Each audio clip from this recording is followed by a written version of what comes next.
তৌহিদি জনতার নামে অনেকগুলো ঘটনার কথা ইদানিং আলাপে আসছে, এবং যেটা আমরা বারবার বলি যে বাংলাদেশের যে ইসলামোফোবিক ইন্ডাস্ট্রি আছে, বিজেপির হিন্দুত্ববাদী চিন্তার কাঠামোর ভিতরে যে বয়ান গত ৬-৭ দশক ধরে এই মাটিতে প্রডিউস করা হয়েছে, গল্প, কবিতা, উপন্যাস, গণমাধ্যমে, এর সব কিছুর সাথে এটা যায় যে ইসলামোফোবিক ইন্ডাস্ট্রি।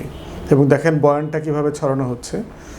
মৌলভীবাজারে দেখলাম যে নৌকা বাইচ একটা হওয়ার কথা ছিল, সেটা গ্রামের যারা কৃষকরা আছেন তাদের প্রচুর সম্পত্তি নষ্ট হয়, এগুলোর ব্যাপার স্যাপার নিয়ে তারা প্রশাসনের কাছে বলেছে যে এটা এখন না করার জন্য, করলেও কিছু কিছু শর্ত আরোপ করা হয়েছে যেগুলো আলাপ করা দরকার।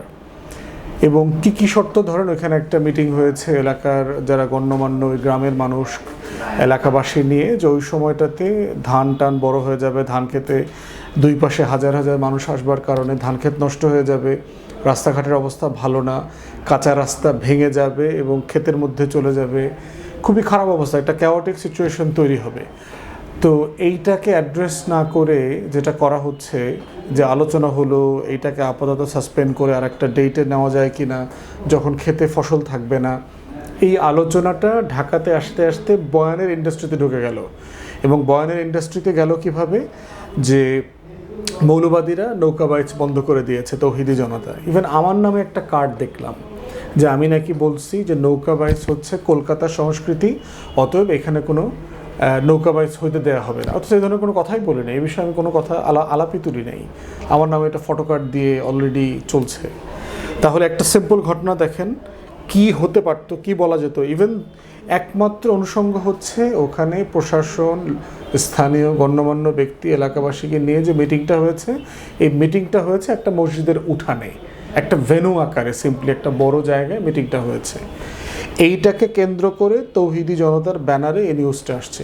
অথচ আমরা কি দেখলাম তৌহিদি জনতা নামে কেউ কি মানে কোনো প্রোগ্রাম করেছে, এটা বাতিল করতে হবে, কোথাও স্টেটমেন্ট দিয়েছে, কোথাও মানববন্ধন করেছে, এটা প্রশাসনের কাছে কিছু বলছে, লিখছে, মিছিল মিটিং করছে? কোনো কিছু নাই। কিন্তু একদম ওই যে জামাতের লোকজন নাকি চাঁদে সাইদিকে দেখছে, জামাতের লোকজন নাকি চাঁদে সাইদিকে দেখছে, এই কথাটা জামাতের লোকজনও কেউ বলে নাই।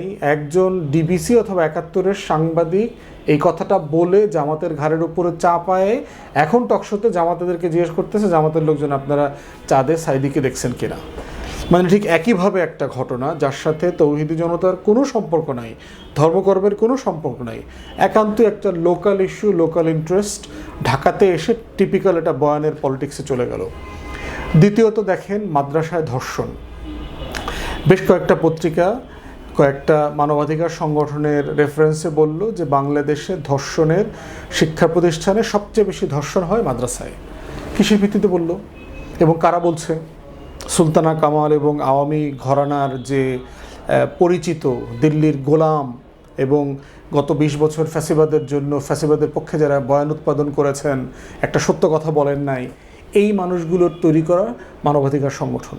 তারা বলছে যে, এবং এটা তথ্য প্রমাণ দেখেন আপনি, কোনো বেসিস নাই, যে মাদ্রাসায় সবচেয়ে বেশি পরিমাণ ধর্ষণ হচ্ছে। মাদ্রাসায় ধর্ষণ হচ্ছে, এটা সত্য। কিন্তু আপনি যখন এরপরে পত্রিকার রিপোর্টিংয়ের ফ্রেমটা দেখেন, যে মাদ্রাসায় যৌন নিপীড়ন, তথ্যপাথ্য, বাস্তবতা, এই সেই, মানে কি একটা বিষয় হয়ে গেছে। আপনি ধর্ষণকে তো ধর্ষণ আকারে ডিল করতে হবে, সেটা স্কুলে হোক, কলেজে হোক, বিশ্ববিদ্যালয় হোক, মাদ্রাসাতে হোক। মাদ্রাসায় যদি হয় সেটা রেগুলেশনের ব্যাপারে আলাপ তোলেন, কথা বলেন। কিন্তু বয়ান ইন্ডাস্ট্রির প্রবলেম হচ্ছে সে প্রত্যেকটা ঘটনাকে তার মতো করে হেডলাইন দেবে, তার মতো করে এটাকে কাভার করবার চেষ্টা করবে, এবং এইটাকেই আমরা চ্যালেঞ্জ করবার চেষ্টা করছি। আমরা যে কোনো ফৌজদারি অপরাধের বিপক্ষে, সেটা যেখানে হোক। একজন শিশু, সে মাদ্রাসায় পড়ে, স্কুলে পড়ে, কলেজে পড়ে, যেখানেই পড়ুক, বিশ্ববিদ্যালয়ে যদি হয়, এই প্রত্যেকটা অন্যায় কাজের জন্য রাষ্ট্রীয়ভাবে রাষ্ট্রকে পদক্ষেপ নিতে হবে, ড্রিল করতে হবে, রেগুলেট করতে হবে। যেখানে কাঠামো বদলানো দরকার কাঠামো বদলাতে হবে, স্টেক হোল্ডারদের সাথে বসতে হবে। তা না করে যেটা হচ্ছে, ঠিক আওয়ামী দিল্লির যে ইন্ডাস্ট্রি আছে, তারা একদম ফ্রেম করতেছে বিষয়টাকে, যেটা গত ৬ দশক ধরে করে আসতেছে, যেটা কাঠামোগতভাবে একটা ইসলামোফোবিক ইন্ডাস্ট্রির কাজ। থার্ড এক্সাম্পল হলো দেখেন রিসেন্টলি এই যে ব্রাহ্মণবাড়িয়াতে, কিশোরগঞ্জে বিভিন্ন জায়গাতে কালচারাল অনুষ্ঠান তৌহিদি জনতা নাকি ইয়ে করে দিয়ে আসছে, মানে পণ্ড করে দিয়ে আসছে। ব্রাহ্মণবাড়িয়ার ঘটনাটা দেখেন, পুলিশ লাইন যেখানে মাঠে আপনার এই সাংস্কৃতিক অনুষ্ঠান হবার কথা, তার সাথে লাগোয়া ওয়াল হচ্ছে একটা মাদ্রাসা।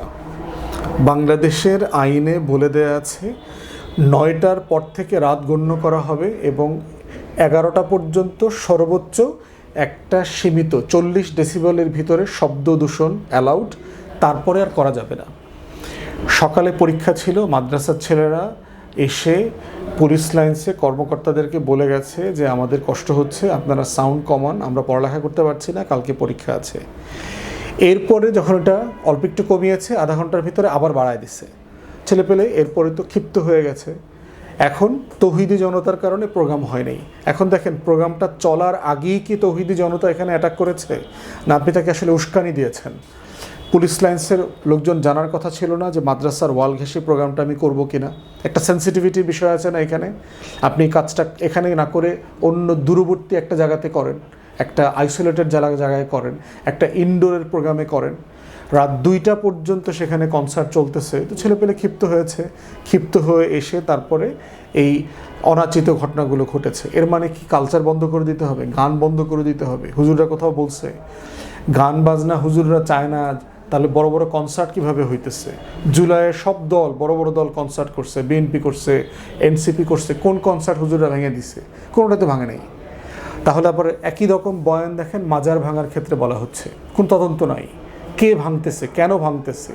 অথচ আমরা 8-10টা মাজার ভাঙার ঘটনা ক্লোজলি বোঝার চেষ্টা করেছি। এর সাথে কমিটি বাণিজ্য আছে, আর্থিক লেনদেন আছে। শাহ আলীর মাজার যেটা মিরপুরে, 400-র মতো দোকান আছে এখানে ঢাকাতে, এর দখল, এর লক্ষ লক্ষ কোটি কোটি টাকার বাণিজ্য, এটাকে কেন্দ্র করে যে মাদকের ব্যবসা আছে, বেশ্যাবৃত্তি আছে, এই পুরো কাঠামোর যে ক্ষমতার প্রশ্ন আছে, কমিটির দখল বাণিজ্য আছে, এই মাজারকে কেন্দ্র করে দামি জায়গাগুলোতে জমি জমা আছে যেগুলো রিয়েল এস্টেট ডেভেলপ করতে চায়। এরকম অনেকগুলো ঘটনা পিছন থেকে ঘটছে যেগুলোকে তদন্ত না করে ফ্রেমিংয়ে চলে যাওয়া হচ্ছে। তৌহিদি জনতা বাউলের দাড়ি কেটে দিচ্ছে, তৌহিদি জনতা মাজার ভেঙে ফেলতেছে, তৌহিদি জনতা এইটা করছে। কোথায় তৌহিদি জনতার নামে কোন ব্যানারে কি করেছে? সাম্প্রতিক কোনো ঘটনার সাথে তো আমরা তৌহিদি জনতার কোনো ব্যানার দেখি নাই। তাহলে এই যে ওভার ইম্পোজড আরোপিত বয়ান এবং বক্তব্য, এগুলো সমাজের জন্য খুবই ডেঞ্জারাস। এতে করে যেটা হচ্ছে, মূল ঘটনা আড়ালে চলে যাচ্ছে। কয়েকদিন পত্রিকা গরম হচ্ছে, গরম হওয়ার পরে ফৌজদারি অপরাধের ঘটনা আর কিছু ঘটতেছে না।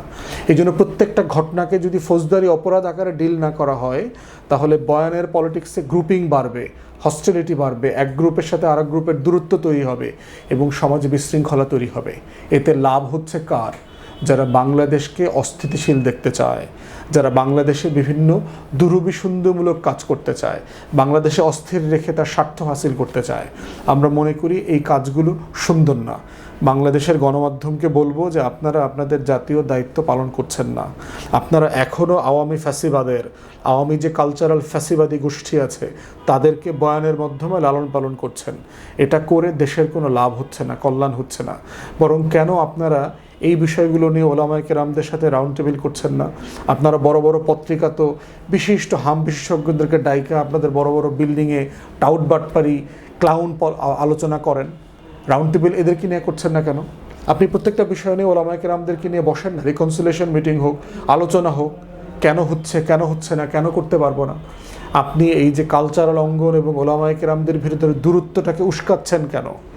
আপনাকে দেখতে হবে বাংলাদেশের স্বার্থকে সম্মান করে সবাই যার যার জায়গা থেকে অপারেট করতে পারছে কিনা এমন একটা পরিবেশ তৈরি করা। এবং সেই পরিবেশ তৈরি করবার বদলে আমরা দেখতে পাচ্ছি যে এই বয়ান বিশেষজ্ঞরা পরিবেশটাকে হস্টাইল করছে। এবং দুঃখজনকভাবে সত্য, বিএনপি কখনো এই পলিটিক্সটা বোঝে না, এই পলিটিক্সে সে ইনভলভ হয় না, কিন্তু এই পলিটিক্সের ভিকটিম সে হবে এক সময়। 1 থেকে 6 আমরা এটা দেখেছি। তাই ইসলামী দল এবং আলেম ওলামায়ে কেরামদেরকে আমি আহ্বান জানাবো, দয়া করে আপনাদের আচরণ যেখানে যেখানে নিয়ন্ত্রণ করা দরকার, যেখানে যেখানে নীতিমালার মধ্যে আনা দরকার, যে প্রতিষ্ঠানগুলোকে রেগুলেট করা দরকার, আপনাদের একটা কাঠামো তৈরি করা দরকার, সরকারের সাথে একসাথে কাজ করা দরকার, বডি তৈরি করা দরকার। মাদ্রাসায় পড়ুক, ছেলে হোক মেয়ে হোক, কোনো শিশুর জীবনকে অ্যাবিউজ করবার অধিকার কাউকে দেওয়া হয়নি, সেই যে প্রফেশনের লোক হোক। ঠিক একইভাবে কালচারাল এবং বয়ান উৎপাদনকারীরা যারা আছেন, দয়া করে সমাজের মূল্যবোধ এবং সেন্সিটিভিটিকে সম্মান করবেন, উস্কাবেন না, গায়ে পড়ে ঝামেলা তৈরি করবার চেষ্টা করবেন না। আপনারা আপনাদের কনসার্ট করেন, আপনাদের কালচারাল অনুষ্ঠান করেন, কিন্তু মাথায় রাখতে হবে চারপাশের অনুষঙ্গগুলো আপনি অন্যকে আহত করছেন কিনা, সেই মূল্যবোধের বাউন্ডারিটা আপনারা মাথায় রাখবেন। সবাই যার যার কাজ করুক, যার যার নিজস্ব আগ্রহের জায়গা, পছন্দের জায়গা সে সেলিব্রেট করবে, আমাদের কোনো আপত্তি এখানে নাই। এটাই বাংলাদেশ। ধন্যবাদ।